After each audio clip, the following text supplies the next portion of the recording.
15 अगस्त 1947।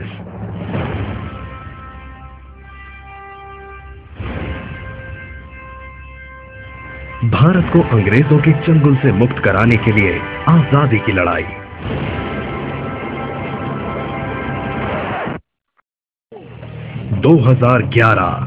अब क्या हम आज पूरी तरह से आजाद हैं? नहीं, हम अब भी जकड़े हुए हैं गरीबी, बेरोजगारी, भ्रष्टाचार, कालाबाजारी, आतंकवाद की बेड़ियों से। हम संघर्ष कर रहे हैं अपने अधिकारों के लिए, जो अपना है उसे पाने के लिए। हम संघर्ष कर रहे हैं जीने के लिए। इसलिए हमें जरूरत है एक पहल की, एक और आजादी की लड़ाई की। हमें जरूरत है स्वर्णिम भारत कानून की, जो है एक जरिया भारत को विश्व गुरु बनाने का, उसे फिर से सोने की चिड़िया बनाने का। स्वर्णिम भारत कानून गरीबी, बेरोजगारी, भ्रष्टाचार, कालाबाजारी और आतंकवाद के विरुद्ध आजादी की एक नई लड़ाई। यदि कोई भी व्यक्ति यह सिद्ध कर दे कि स्वर्णिम भारत कानून आने के बाद यह समस्या समाप्त नहीं हो सकती, तो उसे संगठन की ओर से 1 लाख का नकद इनाम दिया जाएगा। स्वर्णिम भारत कानून विषय की किताब अवश्य पढ़ें और अपने अधिकारों को जानें।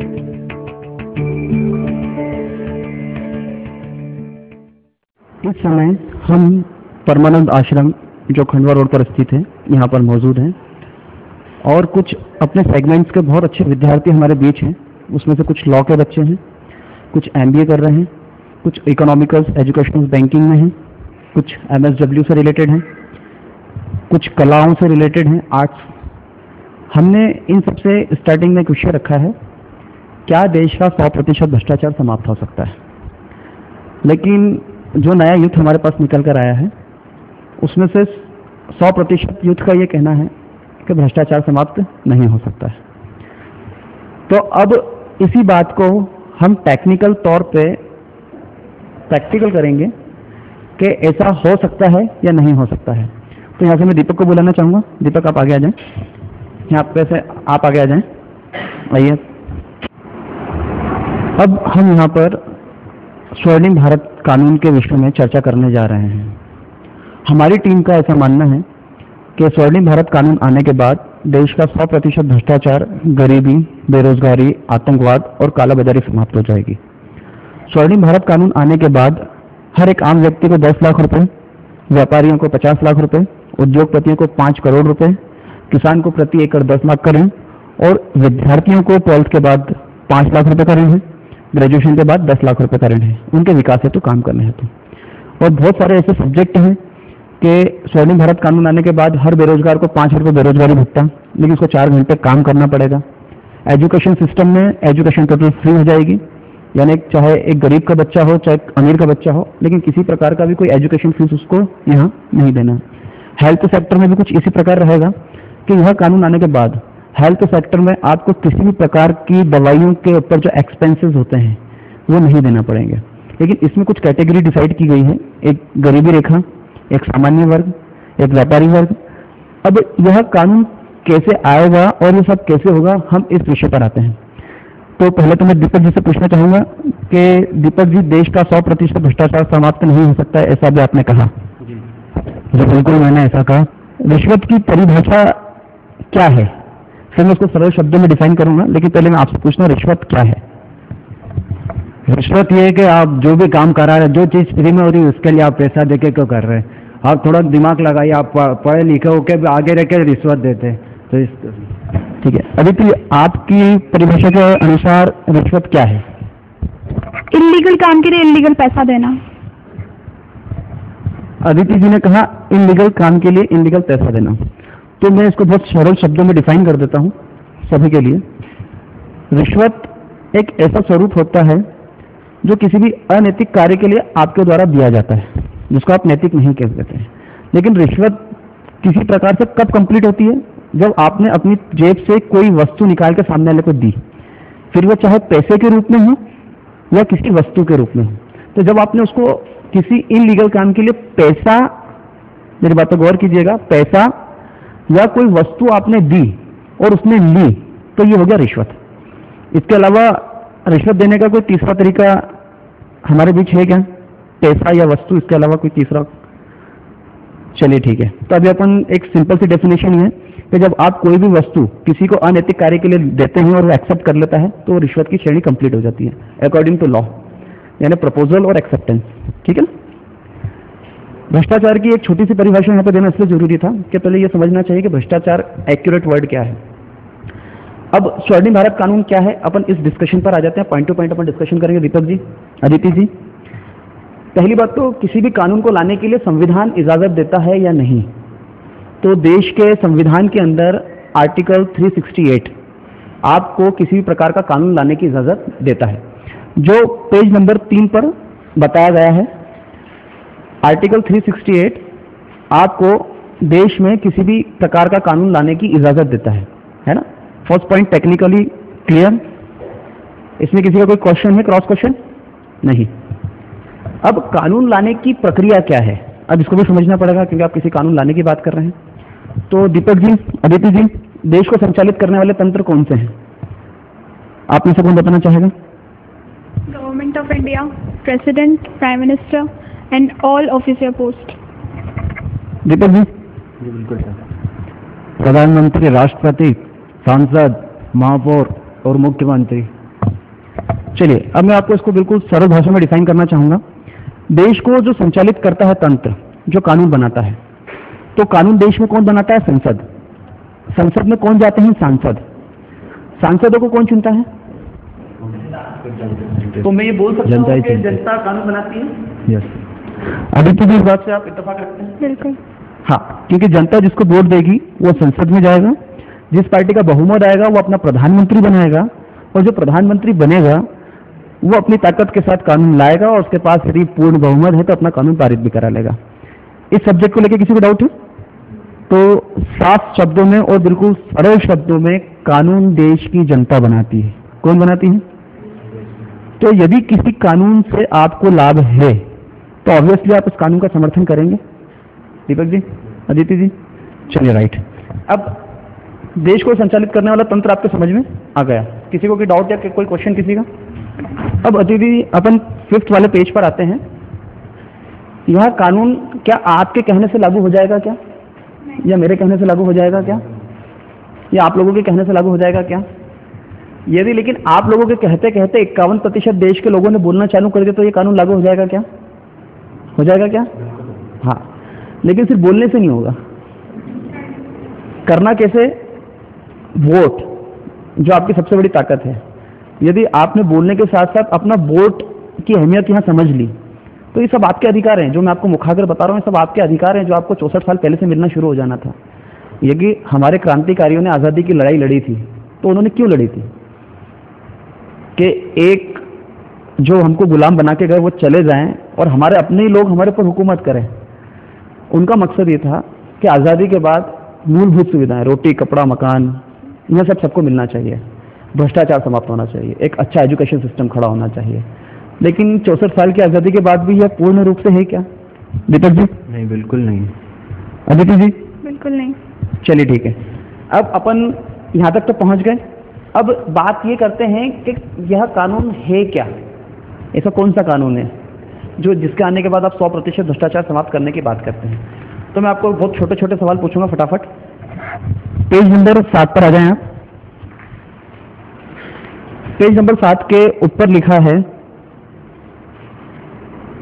हम हमारे जीवन में प्रथम काल में, जीवन का प्रथम काल यानी आज से 1000, 1500, 2000 साल पहले अपन अनाज के बदले अनाज से लेन देन करते थे? बिल्कुल। यस। अदिति जी? सेकंड काल में स्वर्ण मुद्रा और ताम्र मुद्रा आ गई, ठीक है? और ये ऐसा नहीं कि भारत देश में चलती थी, विदेशों में भी यही प्रचलन था। इत्तेफाक रखते हैं? यस, बिल्कुल। अदिति जी? तृतीय काल में कागज के नोट आ गए, क्या आ गए? तो कागज के नोट जो आ गए हैं, तो इंडिया में नोट हैं, बाहर डॉलर, पाउंड, लेकिन सब कागज के नोट हैं। अदिति जी? नहीं। यानी सब जो कागज के नोट पैसे के तौर पर प्रचलित हैं या नहीं है? हाँ, मैं पूछना चाहता हूं। जी, प्रश्न थोड़ा सा क्लियर नहीं था। दीपक जी, यानी आपने जिंदगी के लाइफ में 3 बार ऐसे उतार चढ़ाव देखे जब लेन देन का तरीका चेंज हुआ। अब चौथा काल शुरू हो गया है। चौथा काल क्या है दीदी जी? चौथा काल जो शुरू हुआ है, मैं फटाफट क्लियर करते जाता हूँ वरना थोड़ा कंफ्यूजन चलेगा। तो चौथे काल में इलेक्ट्रॉनिक बैलेंस मार्केट में आ चुका है, जिसको आप मोबाइल बैंकिंग बोलते हैं या नेट बैंकिंग बोलते हैं या एटीएम डेबिट कार्ड बोलते हैं। ये प्रचलन आप सबको पता है देश में आ चुका है, शुरुआत हो गई, यानी कहने मतलब शुरुआत हो चुकी है। तो यह सारी जानकारी आपको है? चलिए ठीक है। और इस बात से किसी को कोई इत्तेफाक तो सब रखते हैं ना कि ऐसा पूरा अभी तक चला आया है, अनाज के बदले अनाज, स्वर्ण मुद्रा, ताम्र मुद्रा, कागज के नोट, इलेक्ट्रॉनिक बैलेंस। किसी का कोई क्रॉस क्वेश्चन यहाँ पर नहीं? तो यानी हमने चौथे काल में इलेक्ट्रॉनिक बैलेंस मार्केट में आ चुका है, प्रवेश कर चुका है। अब स्वर्णिम भारत कानून आने के बाद क्या होगा, मैं आपको थोड़ा सा प्रैक्टिकल करके दिखाऊंगा। अब स्वर्णिम भारत कानून कैसे आएगा, है ना? देश की मुद्रा का संचालन कौन करता है? RBI, reserve bank of India. ठीक है दीपक जी? आरबीआई का मैन हेड कौन होता है? वित्त मंत्री। वित्त मंत्री किसकी शक्तियों में आता है? प्रधानमंत्री की। ठीक है, गलत तो नहीं यहाँ पर? और प्रधानमंत्री देश में कानून लाता है, जिसके अपने जो उसकी पार्टी का बहुमत रहता है उसके आधार पर। और उसको बहुमत देता कौन है? देश की जनता। यानी घूम फिर के बात आप लोगों के पाले में है कि आप चाहोगे तो ये कानून आएगा और आप नहीं चाहेंगे तो ये कानून नहीं आएगा।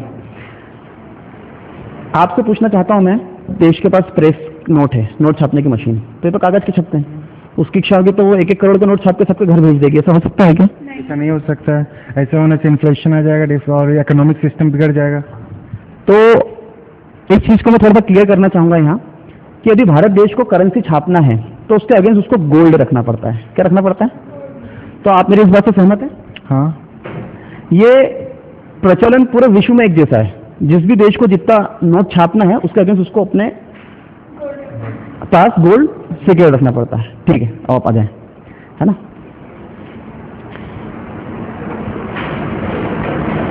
एक चीज यहाँ पे सबको क्लियर होगी, भारत देश को अगर यहाँ पर, एक मिनट में इधर आ जाता हूं।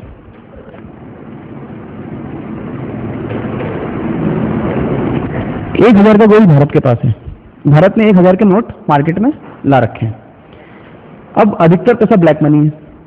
जैसे मान के चलो दिव्या का स्विस बैंक में 100 करोड़ रुपए जमा है ना? आपका 100 करोड़ रुपए जमा है, भाई साहब का 50 करोड़ जमा है, आपका स्विस बैंक में पता चला उनका बैंकॉक बैंक में है 100 करोड़ रुपए। क्या होता है, कुछ लोग बड़े चालाक होते हैं, बोलते यार स्विस बैंक से तो भारत सरकार ने लिस्ट मांग ली तो अपन अपना पैसा ट्रांसफर करा के कंबोडिया देश में चले जाते हैं, मोड चेंज हो जाएगा। क्या वो सिंगापुर लिस्ट दे देगी तो अपन उसके कैच में नहीं आएंगे।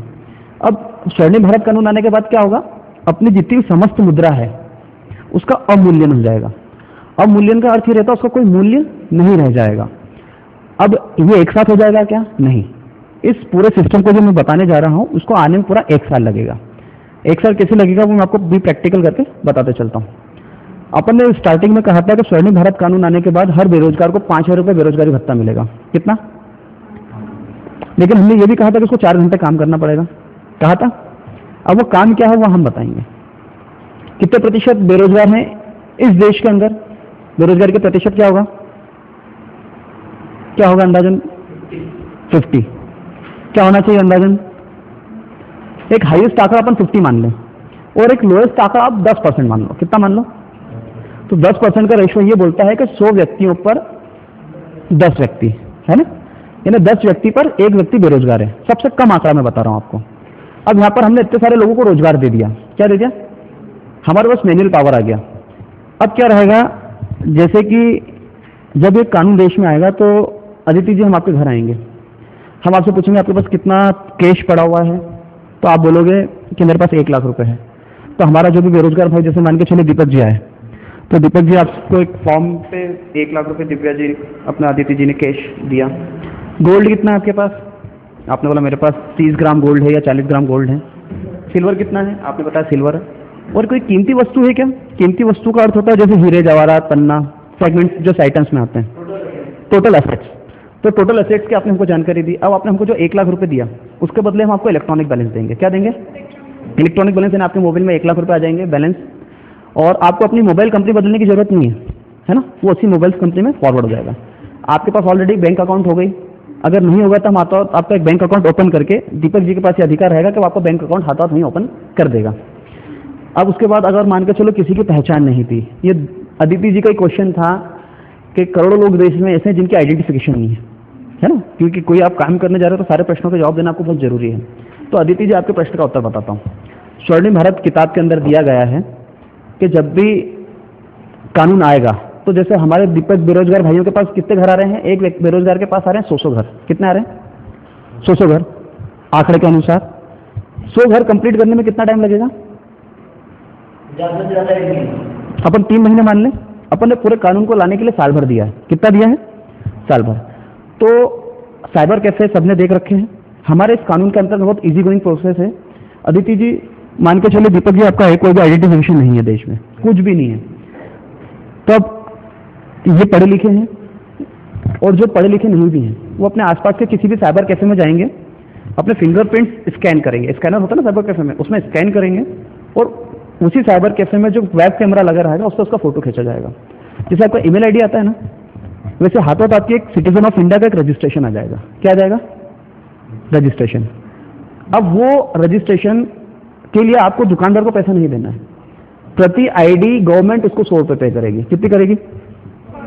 तो आज मान के चलिए अगर दीपक जी आपको ऐसा साइबर कैफे खुलवा दिया जाए जिसको साइबर कैफे खोलने का पैसा भी सरकार दे रही है, तो आप ऐसे लोगों को ढूंढना कितनी जल्दी पसंद करोगे कि अगर दिन भर में दिया मैंने अगर 20 आईडी क्लियर कर दिया 2000 रुपये रोज हो गए, है ना। आप किसी मंदिर के पास अपनी एक वैन लेके पहुंच जाओगे, भैया भिखारी भैया आपका आइडेंटिफिकेशन है कि नहीं है, अरे नहीं है तो ले फटाफट चल स्कैन करा, तेरे हाथ रखा तो उसके स्कैन करे, फोटो खींचे। तो ये कहने का मतलब ये कि ये पूरी प्रोसेस हद से हद 3 महीने में आइडेंटिफिकेशन की निपट जाएगी। अब ऐसा नहीं होता है कि आधार कार्ड के लिए जैसा बहुत लंबी लंबी लाइनें लग रही हैं कि इंसान लाइन देख के टेंशन में जाता, बोलता है यार आज नहीं जाएंगे कल जाएंगे, है ना। तो अब आपको ऐसा कोई भारीपन इस प्रोसेस में दिखाई दिया क्या? आप किसी भी अगर आपके घर में भी स्कैनर कैमरा वेब कैम है तो आप घर पे भी इसका उपयोग कर सकते हैं। लेकिन इस सिस्टम के अंदर जो ऐसे क्षेत्र हैं जो भारत की सीमा से लगे हुए हैं, भारत की सीमा बोले तो बांग्लादेश, पाकिस्तान, श्रीलंका या तमिलनाडु। अब मान के चलिए कोई घुसपैठी आ गया तो आप क्या करोगे? उसने भी स्कैन करा लिए फिंगर्स, फोटो खिंचवा लिए, क्या करोगे आप? तो इसमें इसका एक समाधान दिया है। जो सीमा क्षेत्र से लगे हुए बेल्ट हैं उसमें आपको 2 लोगों के आइडेंटिफिकेशन देना पड़ेंगे। कितने देना पड़ेंगे? 2 लोगों के, जो 10 साल से वहां पर रह रहे हो। वहां पर थोड़ा सा स्ट्रिक्ट है मामला क्योंकि सीमा से लगे हुए क्षेत्र है। और जब आप ये आइडेंटिफिकेशन कराओगे तो हर बंदा 3rd डे आगे आपके घर पे वेरिफिकेशन करेगा।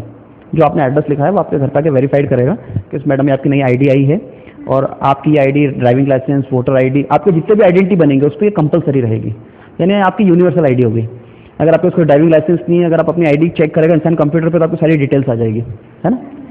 तो आपकी पहचान वाला सिस्टम यहाँ पे समाप्त हुआ कि नहीं हुआ? पक्का? कोई क्वेश्चन मन में? दीपक जी आपके मन में आइडेंटिफिकेशन को लेकर? नहीं कोई क्वेश्चन। चलिए, एक क्वेश्चन यहाँ पे समाप्त हुआ। अब क्या होगा, इस किताब के अंदर जो नियम लिखा है, बिना बिल के कोई भी व्यवहार मान्य नहीं होगा। क्या नहीं होगा? बिना बिल के कोई भी व्यवहार मान्य नहीं होगा। दूसरा नियम है, अगर कोई बिना बिल के व्यवहार कर देता है गलती से तो पैसा सस्पेंस अकाउंट में चले जाएगा। सस्पेंस अकाउंट का क्या मतलब होता है कि उस पैसे का आप उपयोग नहीं कर सकते। क्या नहीं कर सकते? और 24 घंटे में वो पैसा वापस उसी अकाउंट में चले जाएगा जिस अकाउंट से वो आया था। यानी आपको माथा पच्ची करने की जरूरत नहीं है कि मेरा पैसा गलत अकाउंट में चले गया। क्यों जाएगा वो भी मैं आपको उदाहरण देकर क्लियर कर दूंगा। ये सारी चीजें सबको क्लियर हुई यहाँ तक? अभी तक यहाँ पर किसी को कोई क्रॉस क्वेश्चन बन रहा है क्या? मैं आगे बढ़ूं? हाँ। अब ये कानून पूरी तरीके से कैसे आएगा? पहले महीने में 1000 के नोट समाप्त हो जाएंगे, अभी है नहीं है। फिर 500 के नोट समाप्त हो जाएंगे जो अभी हैं।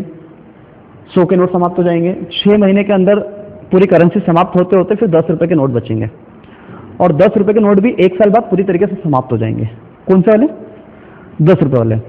अब भैया इस सिस्टम के अंदर एक बहुत बड़ी प्रॉब्लम यह आ रही है कि भिखारी लोग या अनपढ़ लोग, साहब हमको तो मोबाइल से लेन देन करते नहीं आता है। क्या नहीं आता? अब यहाँ पे एक क्वेश्चन और उठता है, इस देश में 60% क्षेत्र ऐसे हैं जहाँ पे लाइट नहीं है। वहाँ पे आपका ATM सिस्टम फेल हो जाएगा, वहाँ पे आपकी बैंकिंग सिस्टम फेल हो जाएगी, है ना। 40% ऐसे क्षेत्र हैं जहाँ पे मोबाइल का नेटवर्क नहीं है, वहाँ पे आपकी मोबाइल बैंकिंग भी फेल होगी। क्या होगी?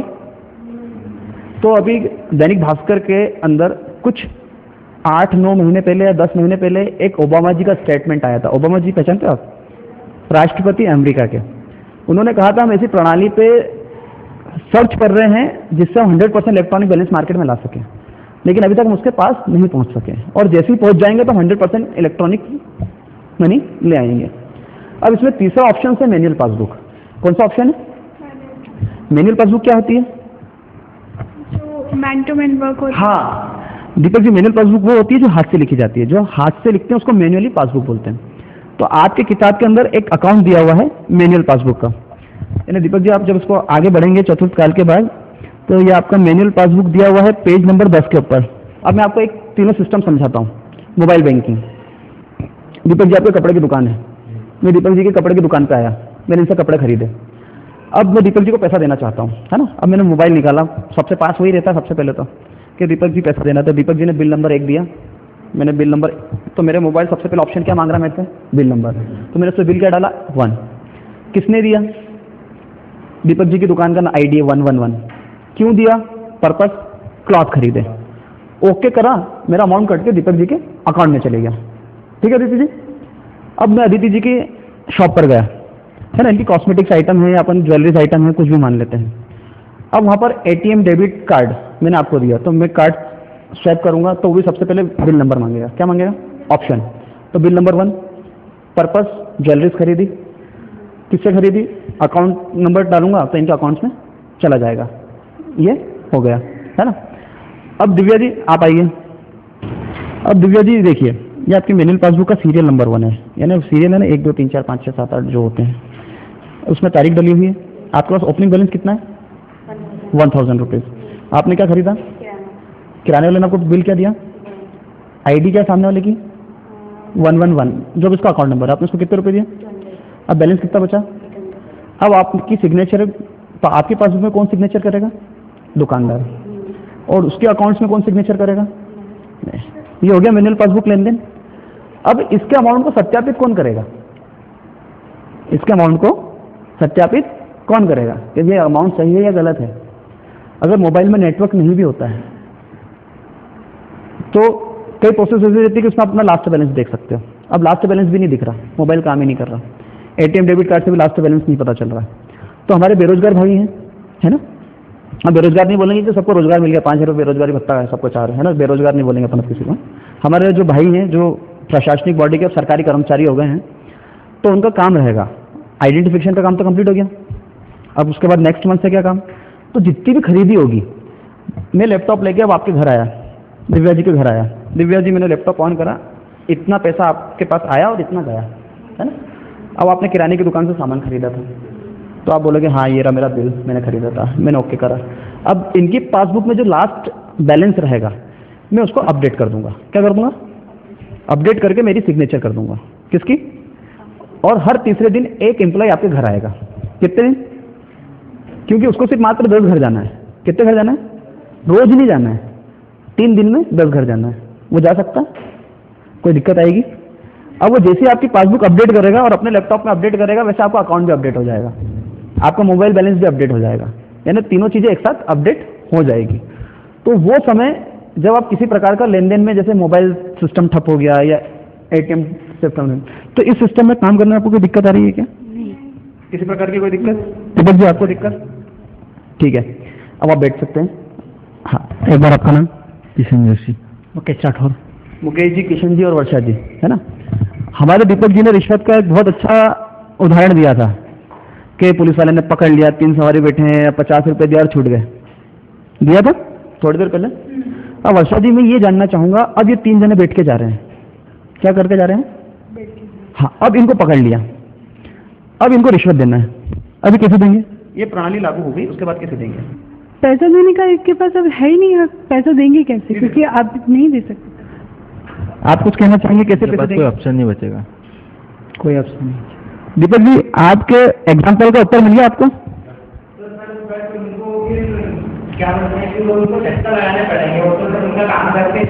बात रिश्वत की चल रही है अभी, क्या की?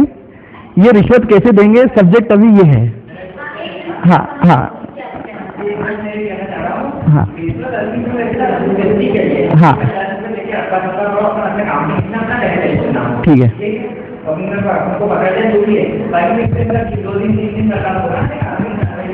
अब आपको एक चीज समझ में आ गई कि आप रिश्वत नहीं दे सकते हैं, तो अगली बार आप टीम बैठना पसंद करेंगे? नहीं करेंगे। दीपक जी आप पसंद करेंगे? वर्षा जी आप करेंगे? आपके प्रश्न का सवाल का जवाब मिला। रूल्स यानी रूल्स, सबके लिए कानून एक जैसा होता है। अब एक क्वेश्चन मैं यहाँ पे और बताता हूँ कि रिश्वत सिर्फ पैसों से नहीं होती है। क्या? पैसों से नहीं होती है। अब सरस्वती जी मान लीजिए किसी कोर्ट में बाबू हैं, क्या है, अब इन्होंने बोला यार पैसे तो लूंगी तो बिल क्या दूंगी, रिश्वत दे ही नहीं सकती हूँ। और इस कानून के अंदर एक चीज और लिखी है, जितने भी गवर्नमेंट एम्प्लॉय हैं उनका प्लस उनके पूरे परिवार का अकाउंट नेट पे ओपन रहेगा। कोई भी व्यक्ति उसमें से बैठ के चेक कर सकता है कि आज सुबह इनके पास कितने पैसे थे और शाम को कितने पैसे हैं, है ना। हाँ, तो सरस्वती जी अब आपने वर्षा जी से बोला कि यार मैं पैसे नहीं ले पाऊंगी, आप तो मेरे घर एक टीवी भेज दो। क्या भेज दो? तो ये रिश्वत की श्रेणी में आता है? बिल्कुल आता है। आता है। तो हमारी किताब के अंदर एक पॉइंट और है, जब आप कोई भी वस्तु खरीदेंगे जो 1000 रुपये से ऊपर की है, तो जैसे मॉल्स में आपने एक देखा होगा कि वो टैग से फोटो खींचते हैं, उसका पूरा बिल बन जाता है मॉल्स के अंदर, बारकोड। तो आप जब भी कोई ऐसी वस्तु खरीदेंगे तो उसका एक बारकोड रहेगा, वो वहां पे मॉल में नहीं निकलेगा। मॉल में अगर आप कोई सामान खरीद के दुकान से बाहर जाना चाह पाएंगे तो जा पाएंगे क्या? अलार्म बज जाता है। क्या बज जाता है? कि वे उसका बिल ही नहीं बना, बजता है ना। तो बारकोड आपका दुकानदार खोल के नहीं देगा, 2 बारकोड रहेंगे एक दुकानदार का। अब जो हमारा बेरोजगार भाई है, हमारा जो बेरोजगार भाई है वो आपके घर आएगा। आप लैपटॉप खोला सरस्वती जी, जैसे वर्षा जी ने आपको टीवी गिफ्ट करी, तो अब आपको बिल के ऊपर ही लिखना है कि वस्तु ले जाके कहाँ रखेंगे, उसका उपयोग कहाँ करेंगे, बिल के ऊपर कंपल्सरी अपने कानून के अंतर्गत दिया हुआ है। तो वर्षा जी आपने लिखा था कि आप टीवी अपने घर ले जाके रखेंगे। अब मैं बेरोजगार नहीं बोलेंगे, सब रोजगार वाले हैं। अब मैं आपके घर पे क्रॉस चेक करना है, मेरा लैपटॉप मैंने ओपन करा, वर्षा जी आपने टीवी खरीदा था, एड्रेस आपके घर का है, टीवी कहाँ है? अब आप क्या कहेंगे? टीवी के लिए सबसे पहले तो आपको दिखाना पड़ेगा जो बिल है हमारा, आप बिल से ही देख लेंगे कि ये टीवी है। लेकिन टीवी कहाँ है? मेरा लैपटॉप बता रहा है, उस पर आपके घर का एड्रेस लिखा है, आपका घर है इतना इतना प्रीमाइसेस में, मुझे टीवी कहीं पे भी नहीं दिख रहा आपके घर में। तो आप कानून में जो सेक्शन है उसके अंतर्गत आपको 10 साल की सजा होने वाली है और आपको टीवी के 10 गुना पेनल्टी देना पड़ेगी। गिफ्ट का तो कोई कॉलम है ही नहीं कानून में, वो सिर्फ ब्लड रिलेशंस के लिए है और किसी ऑकेशंस के लिए, वो आगे आएंगे उसको भी डिस्कशन करेंगे। बाबू आपका क्या लगता है जो आपने दे दिया उसको, यानी एक गवर्नमेंट एम्प्लॉय को आप गिफ्ट दे रहे हैं, तो वर्षा जी अब आप पकड़े गए, क्या हो गया? अब आपको 10 साल के लिए जेल जाना है। कहाँ जाना है? और अगर सेकंड टाइम भी कोई ऐसी गलती करता है तो उसके लिए सीधे 50 साल की जेल है। कितने साल की? उस 100 गुना पेनल्टी है। तो रिश्वत लेने और देने के तरीके दोनों पे बैंड हो गया। क्या हो गया? बैंड हो गया, है ना। हाँ, तो छोटा सा क्वेश्चन है ना, अब आप जाके देख सकते हैं। अब आप आ जाइए, आप आ गए। अब अपने बहुत सारे पैसे बांटने की बात करी, क्या की बात करी? किसको कितना कितना देना अपने को? लोन अमाउंट किसको कितना कितना देना अपने को? 12th के बाद, ग्रेजुएशन के बाद 10 लाख। आम व्यक्ति में तो सभी आ गए आप 10 लाख रुपए आप लोगों को देना है। ये व्यापारी भैया बुटीक चलाते हैं, इनको 50 लाख रुपए देना है। ये उद्योगपति हूँ, 5 करोड़ देना है। किसान, हर किसान को प्रति एकड़ 10 लाख देना है। पहली बात तो अपन यहाँ पे ब्लैक मनी को बताना, डिफाइन करना भूल गए। क्या भूल गए? ब्लैक मनी, है ना। तो मैं उसको अब यहाँ पे डिफाइन कर देता हूँ। ये देश का कितना पैसा था? 1000 रुपए। आपने उसमें 1 तारीख डिसाइड करी कि 1 जनवरी तक आपको आपका पैसा बैंकों में जमा करके उसके बदले आपको इलेक्ट्रॉनिक बैलेंस लेना है। क्या लेना है? इलेक्ट्रॉनिक बैलेंस लेना है, ठीक है। अब यहाँ पर निर्धारित तारीख तक 500 रुपए है। कितना है? अब जो 500 रुपए वो कहाँ है? स्विस बैंक में। ये चालाक, इन्होंने सिंगापुर से निकाल के दूसरे बैंकॉक में जमा करा दिया, क्योंकि सिंगापुर वाला लिस्ट देने वाला है अपने अकाउंट होल्डरों की।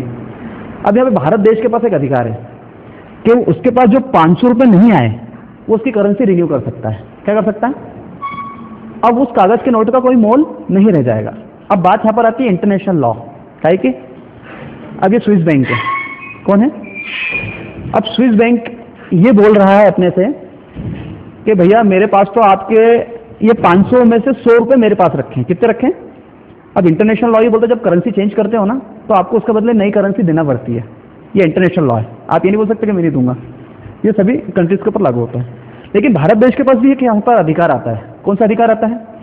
आपके पास जो पैसा जमा है, हमारे देश में बहुत सारा पैसा चोरी गया है, तो जिनकी सूची है पैसा है, आप उनके नाम और नंबर दे दें हमको, लिस्ट क्या दे दें, तो उतना पैसा हम आपको रिटर्न कर देंगे। हमको पैसा पर इसका, लेकिन जब ये नाम और नंबर की सूची देंगे तो ये जो ब्लैक मनी रखने वाले हैं ये पकड़ा जाएंगे।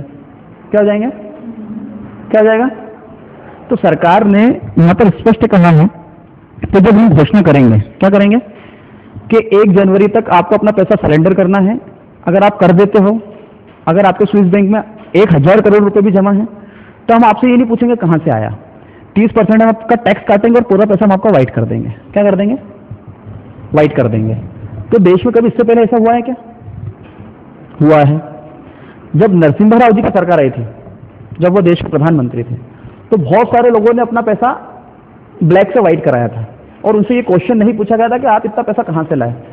उसमें एक बहुत सबसे बड़ा उदाहरण है मोहम्मद अजहरुद्दीन। कौन है ये? क्रिकेटर था, आज सांसद हैं।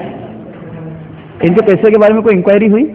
क्यों? क्योंकि इन्होंने टैक्स, जब कानून आया तो उसने अपना पैसा वाइट करा लिया, इसलिए उनसे कोई आर्ग्यूमेंट नहीं हुआ। हमारी किताब के अंदर लिखा है कोई भी व्यक्ति भ्रष्ट नहीं है। अब आप बोलोगे सभी तो भ्रष्ट हैं। हमारी किताब का कहने का मतलब ये है कि ये सिस्टम भ्रष्ट है। क्या भ्रष्ट है? कोई एक व्यक्ति भ्रष्ट नहीं है।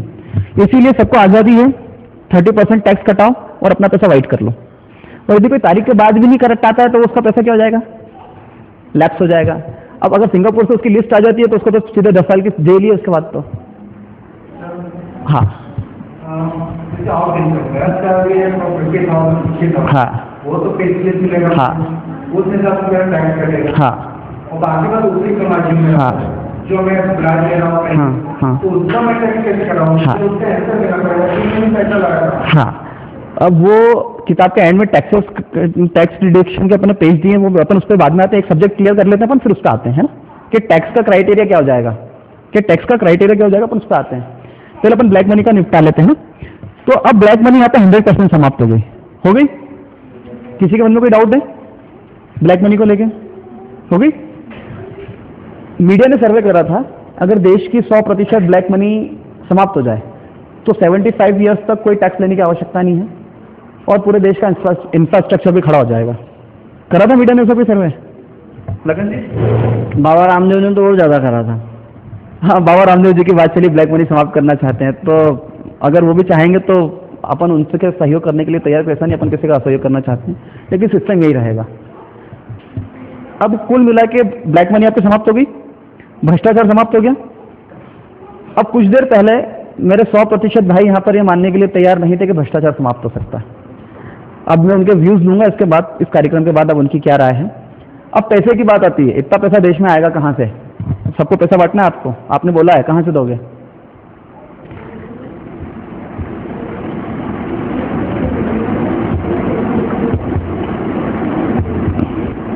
ये क्या है? RBI, reserve bank of India.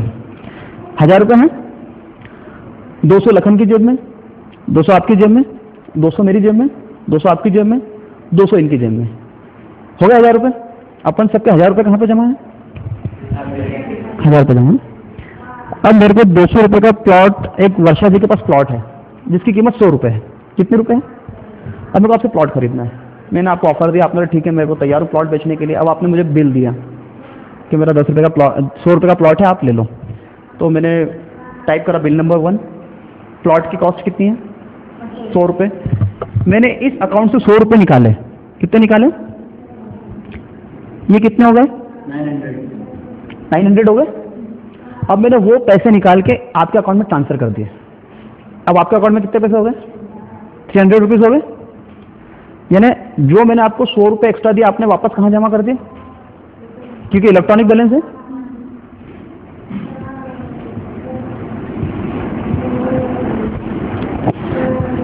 ये उदाहरण था, हमने किसी प्रकार का ट्रांजैक्शन करा, आरबीआई को एक पैसे का फर्क पड़ा? नहीं पड़ा। तो देश के पास उस समय इतना पैसा रहेगा कि देश चाहे तो एक बेरोजगार को 5,000 नहीं 50,000 रुपये बेरोजगारी भत्ता दे सकता है। कितना? लेकिन वो उसकी स्किल के लिए उसको लोन दे रहा है। क्या दे रहा है? लोन्स दे रहा है, सारी उनको वेल व्यवस्था कर रहा है, एजुकेशन सेक्टर्स क्लियर कर रहा है। अब इसमें थोड़े से प्रश्न और बचे हैं, फटाफट अपन उन प्रश्नों पर भी आ जाते हैं। अब मैंने लखन दादा आपको 10 लाख रुपए का लोन दे दिया, गवर्नमेंट ने आपको 10 लाख रुपए का लोन दे दिया, स्टूडेंट हैं। अब इनकी इच्छा हो गई तो गोवा चले गए घूमने, कार खरीद लिया, बाइक खरीद ली, है ना, पैसे का दुरुपयोग चालू हो गया। लेकिन इस कानून के आने के बाद ऐसा नहीं होगा। कैसे? वो भी बता देता हूं मैं आपको। लखन दादा कौन से मोबाइल का यानी कौन सी कंपनी का मोबाइल यूज करते हो? सिम स्मार्ट, है ना। लखन दादा अगर आपने स्मार्ट पे smart to smart 100 minute free वाला बैलेंस डलवाया, प्रश्न को ध्यान से सुनिएगा, तो आप उस बैलेंस को एयरटेल, आइडिया या अन्य नेटवर्क पे लगा पाओगे क्या? काय पे लगाओगे? वो किसी के पास ऐसा कोई सिस्टम है क्या उसको डाइवर्ट करने का? भी है क्या? नहीं है। तो जब गवर्नमेंट आपको लोन देगी ना, तो उसमें आपके एलिमेंट्स लिखवाएगी। क्या लिखवाएगी? कि आप इस लोन का क्या करोगे।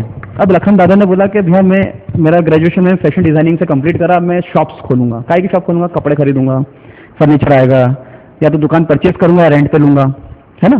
तो सारे एलिमेंट्स उसमें लिखे रहेंगे। अब अगर उस एलिमेंट्स के बाद अब लखन की कब इच्छा हो गई, लखन पीता है कि नहीं पीता मुझे नहीं पता, क्योंकि समाज में बहुत सारी बुराइयां हैं। समाज 3 कारणों से बर्बाद होता है। कितने कारणों से? दारू, सट्टा, अनैतिक कार्य। अनैतिक कार्य में आप सबको इंक्लूड कर सकते हो। अगर ये 3 समस्याएं समाप्त हो जाए ना, तो देश में कोई समस्या नहीं बचती है। क्या नहीं बचती है? होगी ना, मैं बता रहा हूं कैसे। किताब के अंदर जो दिया है, किताब के अंदर ये दिया है, मैं आपका नाम बार बार भूल जाता हूं। तो राहुल में ना, राहुल। तो राहुल जी क्या है, इस किताब के अंदर लिखा है कि आप अपनी शुद्ध इनकम का 5% कितना इन सब कार्यों पर खर्च कर सकते हैं। और जो भी सरकार मान्यता देगी, जैसे सरकार ने मानकर चलो दारू की दुकान को मान्यता दे रखी, काय की दुकान को, लेकिन इस कानून के आने के बाद वो दारू की दुकानें सार्वजनिक प्लेस से बंद हो जाएगी, आपको रोड पे नहीं दिखेगी। अब दारू कहां से लाओगे आप? दुकानें तो खुली नहीं है। तो पिज्जा आप मंगाते हो कि नहीं मंगाते हो? फोन लगाओ, 30 मिनट में पिज्जा आता है। जिसको अपनी दुकान चलानी होगी आपको 15 मिनट में डिलीवरी भी देगा घर पे। लेकिन जो सार्वजनिक क्षेत्र पर दारू पीने के बाद अनैतिक कार्य होते थे, महिलाओं को छेड़ना या लड़ाई झगड़े या खून खराबा, उसमें 98% कमी आ जाएगी। कितनी कमी आ जाएगी?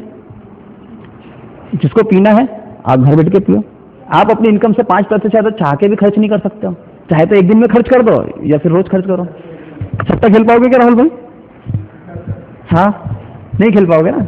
देखो अब क्या रहता था, व्यापारियों को ये टेंशन रहता था कि उसने किसी को 1 लाख का माल उधार दिया, क्या दिया, और माल डूब गया, या ना वो व्यापारी भाग गया, अब 1 लाख रुपए से डूब गया, तो टेंशन में आ जाता था। इस कानून के आने के बाद हर व्यापारी का 100% बीमा होगा, हर प्रकार के रिस्क का, क्योंकि गवर्नमेंट का पैसों की कमी नहीं है। किसान का 100% बीमा होगा, चाहे फसल बीमारी के कारण समाप्त हो जाए, खत्म हो जाए, या कोई प्रकोप लग जाए, या कोई आग लगा दे, XYZ जितने भी होते हैं एलिमेंट्स, आप उसको उसमें सारे को इंक्लूड कर सकते हो। किसान को किसी प्रकार का टेंशन है नहीं। किसानों के लिए यहाँ पे सबसे बड़ा फायदा है। क्या फायदा है? उसकी जो फसल आएगी ना, उसका मूल्य किसान तय करेगा। कौन तय करेगा? हाँ, कि मान के चलो अब फसल का मूल्य कैसे निकलेगा, आप इकोनॉमिकल के स्टूडेंट को बताने की जरूरत नहीं है, क्योंकि गवर्नमेंट को पता चल जाएगा सिंचाई में कितना पैसा गया ऑल ओवर पूरी टेरिटरी में, है ना। किसान ने बीज में कितना पैसा खर्च करा, तो पूरा प्रति एकड़ उसका रेशो आ जाएगा। तो मान के चलो उसकी फसल की कीमत है 1000 रुपए, कितनी, लेकिन वो उसका 40% से अधिक मूल्य नहीं ले पाएगा प्रॉफिट, तो उसका मूल्य कितना तय कर सकता है वो? 1400 रुपए, यानी क्या 1000? हाँ, 40%। वरना किसान तो जब हेलीकॉप्टर के बाद क्या आता है, कुछ आता है क्या, क्या बोलते हैं, जेट, प्राइवेट प्लेन ले लेंगे भैया हर किसान, अगर पूरे इतना मूल्य तय कर दिया तो क्या रहेगा एक मूल्य। अब क्या रहेगा, पहले किसान जब फसल बेचने जाता उसको बड़ा टेंशन रहता था, उसको फसल बेचने कहीं नहीं जाना है, गवर्नमेंट उनको लोन देगी और उन्हीं के घर के आइट साइड में बैक में गोडाउन डेवलप करेगी। क्या करेगी? उसको अपना माल उसी के अंदर रखना है और उसको पूरा पेमेंट हाथों हाथ गवर्नमेंट ट्रांजिस्ट कर देगी। अब जो काला बाजारी करके आर्टिफिशियल शक्कर अचानक 20 से 40 पहुंच गई, होगा क्या? या दाल पता चला आज तुअर दाल 30 रुपए किलो अचानक 70 पे पहुंच गई, होगा क्या? तो काला बाजारी 100% समाप्त हो जाएगी। क्यों? क्योंकि बिल के ऊपर उसका किसान का स्टॉक लिखा है कि 100 बोरे गेहूं, 1000 बोरे दाल के, चावल के। अब व्यापारियों का क्या होगा? व्यापारियों को कोई दिक्कत नहीं है, आप गवर्नमेंट से माल लो और बेचो। क्या करो? माल लो और बेचो, है ना। तो व्यापारी का सिस्टम भी बहुत क्लियर हो जाएगा, क्योंकि हर व्यापारी को आप कितना सीसी लिमिट दे रहे हो? कितनी दे रहे हो? 50 लाख की। अगर वो 1% वाला भी काम करता है या 2% पर मंथ वाला भी काम करता है, तो उसकी इनकम 1-1.5 लाख रुपए होती है, कम नहीं होती है ना। अब यहाँ पे उद्योगपतियों का क्या होगा? क्यों राहुल भाई, उद्योगपतियों का क्या होगा? तो उद्योगपतियों का सबसे ज्यादा टेंशन वाली क्या रहता था? आप में से उद्योगपतियों को सबसे ज्यादा टेंशन कौन बताएगा? वर्षा जी। उद्योगपति का सबसे बड़ा टेंशन यही कि पैसा कैसे, क्या हमारे पास बजट हो, कैसे बजट पूरा हो। देखो, उद्योगपतियों के पास सबसे ज्यादा टेंशन रहता है डुप्लीकेट प्रोडक्ट। डुप्लीकेट प्रोडक्ट किसको बोलते हैं? जैसे लक्स के डुप्लीकेट प्रोडक्ट मार्केट में निकाल के बेच दिए। हाँ, जितना भी डुप्लीकेट माल आता है वो इस कानून के बाद आ पाएगा क्या? नहीं आएगा सर। आ पाएगा क्या? नहीं आ पाएगा। यानी हर बिजनेस एक सेटअप में आ जाएगा, तो उसका प्रोडक्शन जस्ट बिक्री उसकी डबल हो जाएगी। लेकिन अब जितना भी इंसान कमाएगा उसको उस पर 100% टैक्स देना है, इनकम टैक्स देना है, सेल टैक्स देना है। तो आज जो वर्तमान में टैक्स है ना, वो रिड्यूस होकर 90% रिड्यूस हो जाएंगे। कितने परसेंट रिड्यूस हो जाएंगे? अब आप जो टैक्सेस की बात कर रहे थे राहुल जी, अब किताब के लास्ट वाले पोर्शन में आपके टैक्स वाली बातें भी आ जाएं, है ना। हाँ, इसमें नेताओं का क्या होगा और सरकारी कर्मचारियों का क्या होगा, है ना। जो गवर्नमेंट एम्प्लॉई हैं, अगर उनका वेतन 25,000 रुपये है तो उनका वेतन 1 लाख रुपये हो जाएगा, 4 गुना बढ़ जाएगा। कितना? और यदि वो 8 घंटे के अलावा काम करेंगे तो उनको इंसेंटिव्स भी मिलेंगे। इसमें एक सरकारी नीति है। सरकारी नीति मालूम क्या है? जैसे कि मान के चलिए आपकी टेबल पे कोई फाइल आई आज, तो आपको उसको शाम तक क्लियर करके अधिकारी को देना है, और यदि आप नहीं दे पाते तो उस पर आपको क्यूरी लिखना है कि मेरे पास इस संसाधन की कमी के कारण मैं नहीं दे पाया। आपने संसाधन की कमी अधिकारी को बताई थी क्या? तो उस पर टिप्स पे लिखना हाँ। अब दोषी कौन? बड़ा वाला अधिकारी। और आपकी सारी फाइलें नेट पर ऑनलाइन ओपन रहेगी, रक्षा विभाग छोड़ के। कौन सा विभाग छोड़ के? हाँ, इस किताब के अंदर स्पष्ट लिखा है। जितनी बातें डिस्कस कर रहा हूँ सब ऑन द पॉइंट है, राइट डाउन में। अब अपन टैक्स की बात पर आते हैं। नेताओं का क्या होगा? पार्षदों को तृतीय श्रेणी कर्मचारी जितनी तनख्वाह मिलेगी, गवर्नमेंट एम्प्लॉइज जितनी, विधायकों को 2nd ग्रेड वाली, और फर्स्ट क्लास अधिकारियों को जैसे सांसद महापौर हो गए, इनको 1st ग्रेड अधिकारी जितनी तनख्वाहें मिलेगी। ठीक है, पेज नंबर 20। भौतिक वस्तु राहुल जी, भौतिक वस्तु में अपन ने क्या क्या माना है? अनाज, दाल, चावल, गेहूं, तेल, शक्कर, इन सब पे मात्र 1% वैट टैक्स रहेगा। कितना? इसके अलावा कोई टैक्सेस इसके अकॉर्डिंग इंक्लूडेड अदर्स नहीं रहेंगे कि दुकानदार साहब अलग कम बैक कर रहे हो। सामान्य वस्तु जैसे कपड़े, साबुन, इस पे मात्र 5% टैक्स रहेगा। कितना? 5%। लग्जरीज आइटम, लग्जरीज आप किसको बोलेंगे? परफ्यूम्स, गाड़ियाँ, इस पे कितना टैक्स है राहुल जी? 50%, है ना। लेकिन मैं आपको एक चीज़ बता दूं, यहाँ पे किताब के अंदर एक सामान्य वर्ग के लिए एक ऑप्शन दिया हुआ है फ्रंट पेज पे। अगर आप पहली गाड़ी खरीदोगे, क्या खरीदोगे? लाइफ में पहली गाड़ी खरीदोगे, तो उस पर कोई टैक्स नहीं लगेगा आपको। यानी जो आज की तारीख में 25 लाख की गाड़ी है ना, वो आपके 10 लाख के बजट में आ जाएगी। कितने में आ जाएगी? क्योंकि 63 अबाउट 70% तक टैक्सेस है लग्जरियस गाड़ियों पर। आपको तो पता होगा टैक्सेस वालों को। अगर आप पहला मकान खरीदने जाते हैं लाइफ का, स्वर्णिम भारत कानून आने के बाद, पहला मकान यानी 30/50 यानी एक मकान, 30/50 जैसे मान के चले फैमिली यानी 5 मेंबर, एक मकान। अब एक मकान की कीमत है 10 लाख रुपए। कितनी है? आपने मकान देख लिया, अब आपको कोई हेडेक नहीं, कोई टेंशन नहीं है। आपको सिर्फ उसकी जो भी आपकी डीड साइन हुई है वो लाना है। 100% फाइनेंस गवर्नमेंट करेगी। कितना? 10 लाख रुपए पूरे कौन देगा आपको? गवर्नमेंट देगी, पहला मकान के लिए। हाँ, जितने का भी मकान हो, यानी 50 लाख तक के अंदर अंदर, उसका पहला फाइनेंस कौन करेगी? उस पर मात्र 2% रेट ऑफ इंटरेस्ट रहेगा सालाना, नॉट मंथली। हाँ, और इनकम अपना रजिस्ट्री शुल्क कितना लगेगा उस पर? मात्र 1%। कितना? 1%। अगर आपके पास मकान नहीं है तो इस कानून आने के बाद आप 1 साल के अंदर मकान पा सकते हो। कितने साल के अंदर? 1 साल के अंदर, है ना। अब दूसरी चीज राहुल जी, मान के चलिए किसी को दूसरा मकान लेना है। क्या लेना है? दूसरे मकान की परिभाषा क्या हो गई? 30/50 के अलावा अगर उसको और खरीदना है 5 सदस्यों के लिए, तो वो मान के चलो उसको अब 30/50 का एक और मकान खरीदना है। अब उसकी स्टाम्प ड्यूटी कितनी लगेगी? किताब के अंदर दिया है, उसकी स्टाम्प ड्यूटी लगेगी 100%। यदि उसको 50 लाख का मकान है, उसको 50 लाख की रजिस्ट्री कराना पड़ेगी। ऐसा क्यों? एसेंशियल चीजें होती है रोटी, कपड़ा और मकान। हमारे कानून का ये मानना है कि 30/50 का जो एरिया है वो 5 सदस्यों के रहने के लिए बहुत पर्याप्त है। अब जैसे अंबानी जी हैं या कोई बड़े बिल्डर्स या कोई उद्योगपति, उनके पास ज़्यादा पैसा आ गया, या पैसा उनका ही है, वो खर्च भी कर सकते हैं। करना है तो करो, कोई दिक्कत नहीं है। गवर्नमेंट्स को टैक्स चुकाओ, रजिस्ट्री टैक्स चुकाओ और आप उसका यूज़ करो। तो ये पूरे टैक्सेस का आपका पूरा सिस्टम हो गया। तो अब राहुल जी मुझे एक बात बताओ, आप अपनी लाइफ को आने वाले कितने सालों में सेट कर लोगे? ये कानून नहीं है, अभी वर्तमान की बात कर रहा हूँ। हाँ, 3 ईयर्स। वर्षा जी आप? 2 ईयर्स। आप? 3-4 साल। मैं तो सिस्टम से लड़ूंगा जब तक सेट नहीं होगी।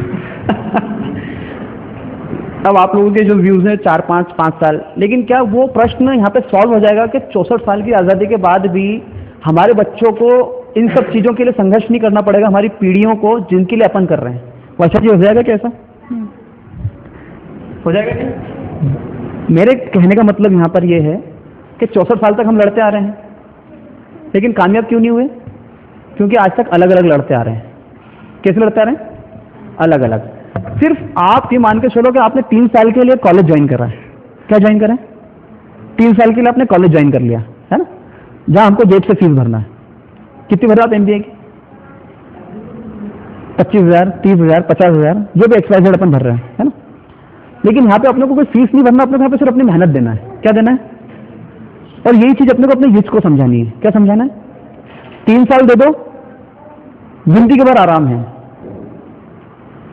कब तक आराम है? आने वाली पीढ़ियों को आराम है, पूरे सिस्टम को आराम है, या फिर भेड़ चाल चलो? क्या चलो? क्या आने वाले समय में हमारी पीढ़ी भी हमसे पूछेगी कि जब इतना अच्छा समाधान आपके पास उस समय था तो आपने क्या करा?